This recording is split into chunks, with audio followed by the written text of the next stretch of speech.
Au nom du Père et du Fils et du Saint-Esprit, Amen. Grande joie d'être là avec toi en ce samedi 9 décembre. Chaque samedi, c'est une journée dédiée à la Vierge Marie. Nous puissions aussi contempler Marie dans cette attente de la venue, de la naissance de Jésus, qu'avec la Vierge Marie, on se prépare pour Noël. Et la première lecture d'aujourd'hui, c'est Isaïe chapitre 30, à partir du verset 19. Oui, peuple des Sion, qui habite Jérusalem, tu n'auras plus à pleurer, car il va faire grâce à cause du cri que tu pousses. Dès qu'il l'entendra, il te répondra. Le Seigneur vous donnera le pain de l'angoisse et l'eau rationnée. C'est lui qui t'instruit et te cache et ne se cachera plus. Et tes yeux verront celui qui t'instruit. Tes oreilles entendront une parole prononcée derrière toi. Telle est la voie, suivez-la, que vous alliez à droite ou à gauche. Et il donnera la pluie pour la semence que tu semeras en terre. Et le pain produit du sol sera riche et nourrissant. Ton bétail paîtra ce jour-là sur de vastes pâtures. Les bœufs et les ânes qui travaillent le sol mangeront comme fourrage des loisirs sauvages que l'on entend à la pelle et à la fourche. Sur toute haute montagne et sur toute colline élevée, il y aura des ruisseaux et des cours d'eau au jour du grand carnage, quand s'écrouleront les forteresses. Alors la lumière de la lune sera comme la lumière du soleil, et la lumière du soleil sera 7 fois plus forte, comme la lumière de 7 jours. Au jour où le Seigneur pansera la blessure de son peuple et guérira la trace des coups reçus. Alors, car il va te faire grâce à cause du cri que tu pousses. Le Seigneur va te faire grâce à cause de ta prière. Ici, le cri, c'est la prière qui vient du fond du cœur, du fond de l'âme. Et après, il dit, celui qui t'instruit ne se cachera plus, et tes yeux verront celui qui t'instruit. Le temps de l'Avent, c'est un temps pour laisser Dieu nous instruire, laisser Dieu nous modeler, laisser Dieu nous conduire, laisser Dieu nous enseigner, nous former. Le Seigneur veut vraiment nous aider. Quelqu'un qui vient nous instruire, c'est pour nous aider. Ce n'est pas pour nous humilier. Ah, tu ne sais rien, je viens t'apprendre quelque chose. Non, ce n'est pas ça. Le Seigneur veut vraiment nous instruire. Et pour cela, il faut la parole de Dieu. Pour cela, il faut la contemplation, l'attention. Pour voir l'action de Dieu, la main de Dieu, qui va venir nous instruire et nous aider. Ici, c'est beau. Tes oreilles entendront une parole prononcée derrière toi. Telle est la voix, suivez-la. Dieu nous parle avec beaucoup d'humilité, d'une façon discrète, sans s'imposer. Telle est la voix, suivez-la. C'est la voix de l'Esprit Saint. Elle est toujours très discrète, ne s'impose pas, n'écrit pas. On doit être attentif. On doit vraiment avoir cette écoute intérieure. Et après, le Seigneur qui promet cette abondance. Voilà, il donnera la pluie, les pains produits du sol, sera riche et nourrissant. Les bœufs, les ânes qui travaillent le sol mangeront comme fourrage. Voilà, on voit la vie, on voit la fécondité. Et après, il y a encore cette parole encourageante. Il y aura des ruisseaux et des cours d'eau au jour de grand carnage. Même, on pourrait dire, dans le moment d'épreuve, dans les moments difficiles, le Seigneur promet qu'il y aura des ruisseaux et des cours d'eau au jour de grand carnage. Ça veut dire que l'eau ne manquera pas, la grâce ne manquera pas. Et s'écrouleront les forteresses. Quelles sont ces forteresses qui doivent écrouler? Les prisons, où je suis prisonnier. Le Seigneur veut me libérer. Et voilà qu'après, le Seigneur promet cette lumière très forte, cette lumière intérieure. Alors la lumière de la lune sera comme la lumière du soleil. La lumière du soleil sera 7 fois plus forte comme la lumière de 7 jours. Voilà, on pourrait dire que ce sont des conséquences.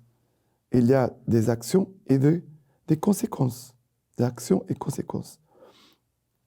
Mais voilà, tout commence par les cris profonds de l'âme. Après, se laisser instruire. Après, d'écouter la voix douce et discrète de l'Esprit Saint. Après, il y a l'action de Dieu qui va se produire, l'abondance de vie. Aussi, dans les moments de carnage, d'épreuve, de sécheresse, il y aura de l'eau. La grâce ne manquera pas.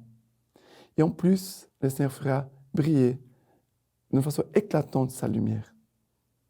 Et le Seigneur viendra encore penser la blessure de son peuple.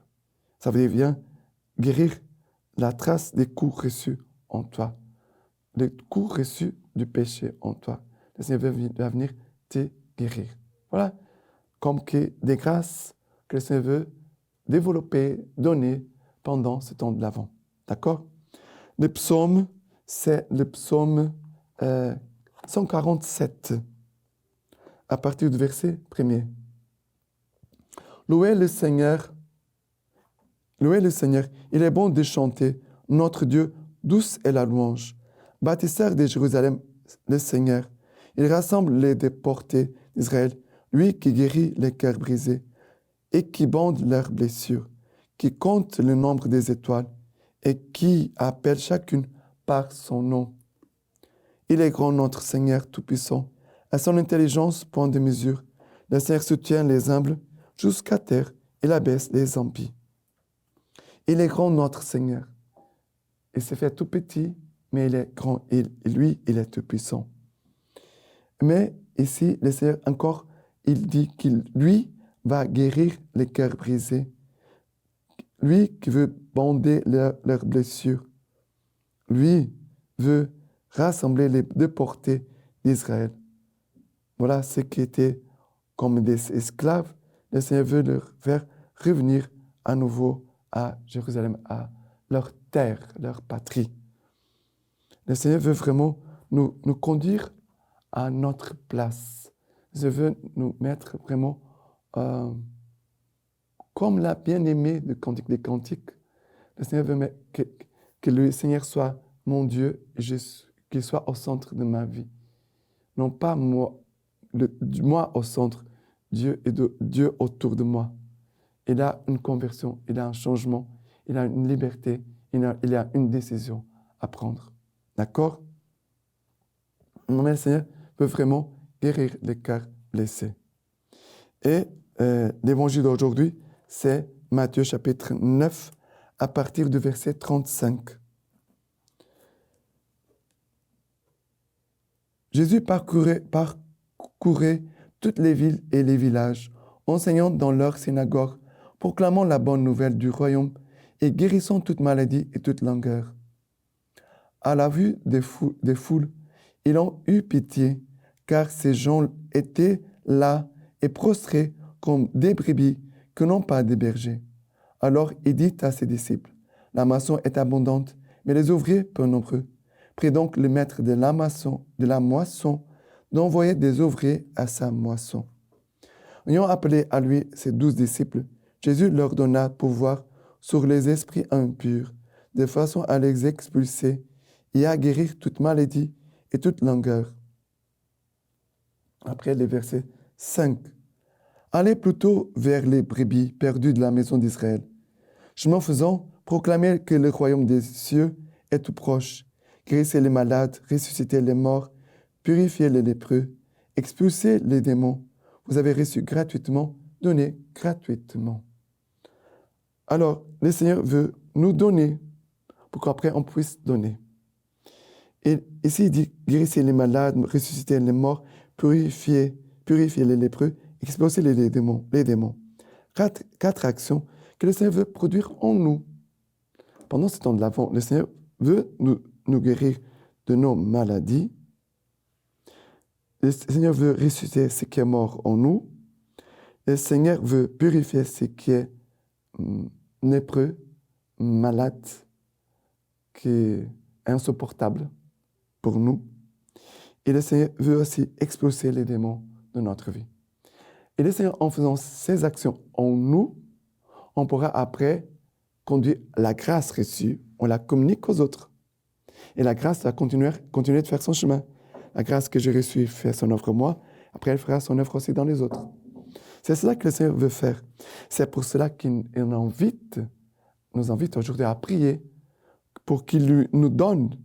Priez donc le maître de la moisson d'envoyer des ouvriers pour sa moisson. Demandons au Seigneur des missionnaires, des hommes à son service, des vocations, des hommes qui puissent eux-mêmes faire l'expérience de ce que Jésus fait et dit ici dans l'Évangile, qu'après ils sont vraiment convaincus de l'action de Dieu, l'action divine, l'action de la parole, qui vraiment vient guérir, qui vient ressusciter, qui vient purifier, vient nous purifier et qui vient aussi expulser les démons. Ce sont les 4 verbes ici. Guérir, ressusciter, nous purifier et aussi expulser les démons. Le Seigneur veut vraiment nous appeler, le Seigneur veut nous faire goûter son action et après veut faire de nous des canaux de sa grâce pour les autres. D'accord? Voilà ce que le Seigneur nous dit aujourd'hui. Et la lecture patristique de ce samedi, de Saint Cyprien. Notre Seigneur et notre Maître nous a donné ses commandements pour notre salut. Celui qui aura tenu bon jusqu'à la fin, celui-là sera sauvé. Et aussi, si vous demeurez dans ma parole, vous serez véritablement mes disciples. Vous connaîtrez la vérité et la vérité vous rendra libre. Il faut tenir bon et persévérer, mes frères bien-aimés, pour obtenir l'espérance de la vérité et de la liberté, afin de parvenir à la vérité et à la liberté elle-même. Car le fait même que nous sommes chrétiens fonde notre foi et notre espérance. Mais pour que l'espérance et la foi puissent porter des fruits, la patience est nécessaire. Car ce n'est pas la gloire d'ici-bas que nous recherchons, mais la gloire future. Maintenant, je vous laisse la bénédiction par les mains toutes pures de la Vierge Marie. Dieu Tout-Puissant vous bénisse et vous garde, le Père, le Fils et le Saint-Esprit. Amen.